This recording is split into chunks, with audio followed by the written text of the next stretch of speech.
This is the acorn. It was the staple food for the Western Mono tribe. There's just one problem. The way it exists in nature, it's poisonous. That's right, the main food source for the Western Mono Indians is poisonous as we find it in nature. But the Indians had a secret for making it edible, and I'm going to let you guys know what that is.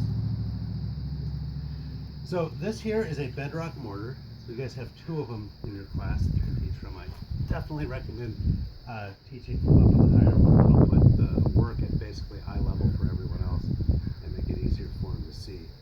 You guys also have soap plant brushes. I don't have one, so I just use this paintbrush. But you start out by cleaning out your bedrock mortar. And the first thing you have to do with an acorn to make it edible is get the shell off. So that's easy enough. You take a rock, crack the shell. Yeah, this one's going to be shell. Okay. All right, so once you crack it, you pull the shell off.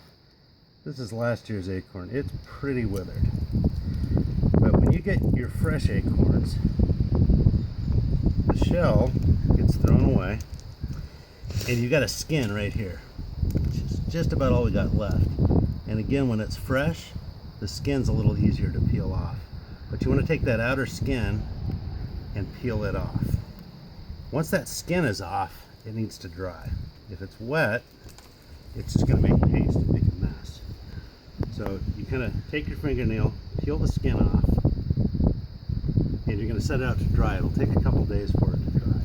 So as you're teaching the class,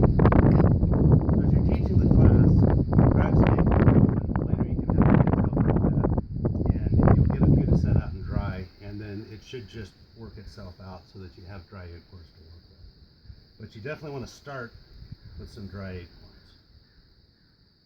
So when you get a dry, clean acorn, like this is you. This is God. This is you submitting to the will of God. Doesn't look like much fun, does it? And sometimes it doesn't feel like fun. But the fact of the matter is, if we want God to be able to use us, we need to let Him form us into what He wants us to be, instead of stubbornly being what we want to be. And that's a lot like being broken. Hang on, can you stop it? So really what I'm doing here is pounding the acorn into flour. I'm not grinding. Some tribes did that, where they would take a grinding stone and they would move it back and forth and actually grind. The Western Mono let gravity do the work for them. Basically, they would pick the pestle. That's what this rock is the pestle. This is the mortar. You pick the pestle up and let it fall. And pick it up and let it fall.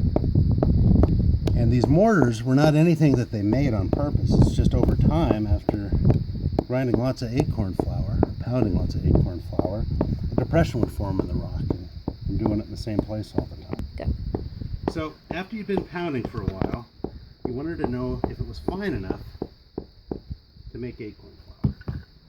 Sometimes it would bounce out of the mortar, you'd sweep it back in.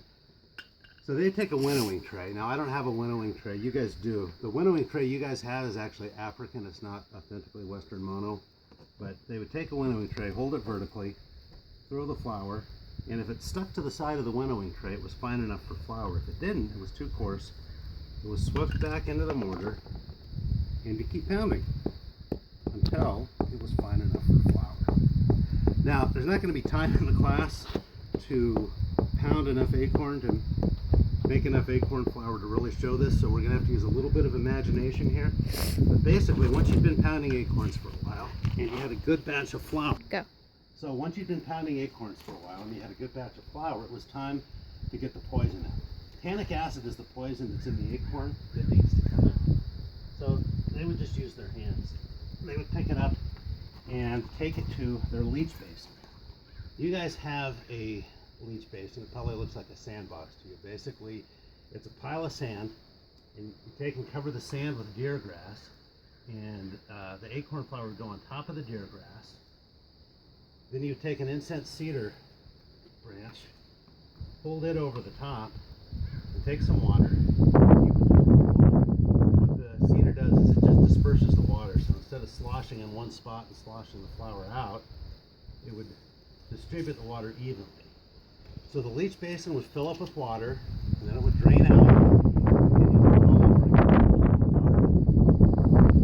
Eventually, it'd take about seven leachings.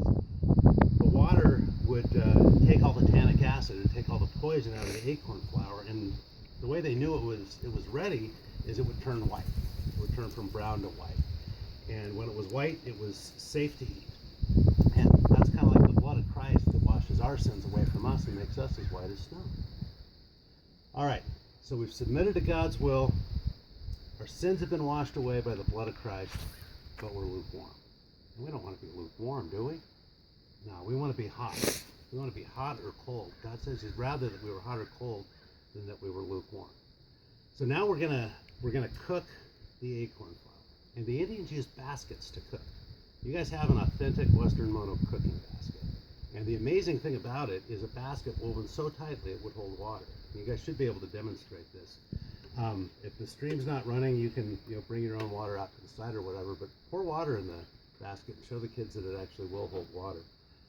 You might have to pour water in it ahead of time because sometimes the fibers have to swell up to where it actually holds water.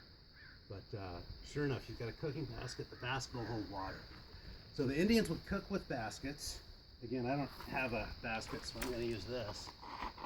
And how do you cook with a basket? If you put a basket on your stove at home, it would just catch fire, right? You put a pot on the stove, it cooks just fine because it's made out of metal, but a basket would catch fire.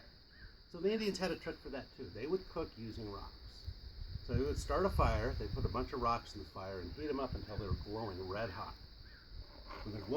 When they're glowing red hot, they would take a cooking stick, and you guys should have several of these, scoop it out of the fire, dunk it in a basket full of water to clean the ash off, and then put it in the basket full of acorn meal. And they would stir just like this. So the stirring stick is basically holding the stone. The stone is moving through the acorn meal. And the heat, so the heat is transferred from the stone to the acorn meal. Now you don't want the stone to stay in one place for too long, because if it did, it would burn a hole in the basket. Those baskets are really hard to make, and you're going to waste a good cooking basket. So you'd have to keep it moving. Eventually, the heat's transferred from the rock to the acorn meal. When the rock cools off, you would set it aside, take another rock, and repeat the process. Take about 7 rocks of this size to actually get the acorn meal to boil. And when it was boiled, it was hot, and it was ready to serve. Just like we're hot and we're ready to serve Jesus.